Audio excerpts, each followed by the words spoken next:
Hello, Dr. Berg here. We're going to talk about lactose intolerance, okay? A lot of people have this and I don't even know they have it. And some people think they have it, but they don't really have it. So let's talk about that. Lactose intolerance is a situation where you can't break down lactose. That is milk sugar. And there are dairy products that you can buy that says lactose-free. But here are the symptoms: gas, bloating, inflammation, pain in the abdomen, pretty much right after you eat, or it could be delayed several minutes, rumbling in the intestines. Sometimes a lactose intolerance occurs lower in the small intestine, so it takes maybe even an hour to kind of get down there until you react. So it's not always immediate, okay? But the point is, these are the symptoms. So you have to differentiate, is it a lactose intolerance issue or is it a milk allergy? Two separate things.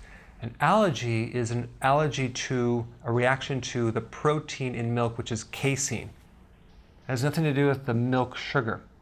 So if you consume lactose-free products, dairy products, and you still have a reaction, it could be you have a milk allergy. The best thing to do is go get tested and just see if you have a lactose intolerance or is it an allergy to milk. And especially if you're reacting to milk and you're eating it and you get pain. Now, why do you have a lactose intolerance problem? Well, it could be several reasons. It could be previous damage to your intestinal lining. Let's say, for example, in the past you had a lot of antibiotics. Let's say in the past you were given vaccinations that threw off your system. Let's say you were raised on pasteurized commercial milk with all the different hormones and chemicals, and your body started developing resistance. Let's say you have a loss of your immune system for some reason, like a huge stress event, and you start getting an autoimmune disorder, and that made you your immune system weak. So there's a lot of different things. And even as you age, you develop a resistance or an intolerance to lactose because really you're lacking the enzyme lactase to be able to break down lactose. And it can happen on a gradient scale where you're a little bit lactose intolerant and then it's more and more severe. Okay? All right, so what do you do about it? You want to get a good probiotic so you can start building up your flora, your intestinal bacteria, so those little guys can start making the enzyme lactase to digest lactose.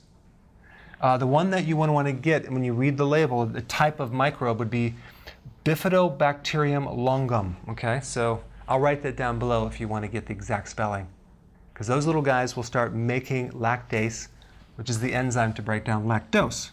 Now, the other thing about what to avoid if you're lactose intolerant is you want to avoid processed cheeses, cheese or milk itself, yogurt, and cottage cheese, because those are the milk products that have high sugar. Now, anytime you read the label and it says sugar, you can be pretty much guaranteed that that is the amount of lactose in the product, okay? So just look at the sugar. So processed cheese, for example, has 19 grams of sugar. That means you have 19 grams of lactose. That's a lot of lactose. You're going to react pretty bad on that product. Milk, 12 grams. Yogurt, 10 grams. Cottage cheese, 6 grams of sugar. That's all lactose. But when you get into cheese, like aging cheeses, like cheddar or Swiss, that is zero. Well, it's like 0.5 to 0.3 to sometimes 0 grams of sugar or 0 grams of lactose. So just read the labels. I mean, if you really want to be safe, just get it 0. But sometimes even a small amount of lactose or milk sugar is not going to be a problem. All right? So thanks for watching. Go ahead and apply this and put your comments below. Hey, you probably already subscribed, but if you haven't, press this little button down below and I will keep you updated.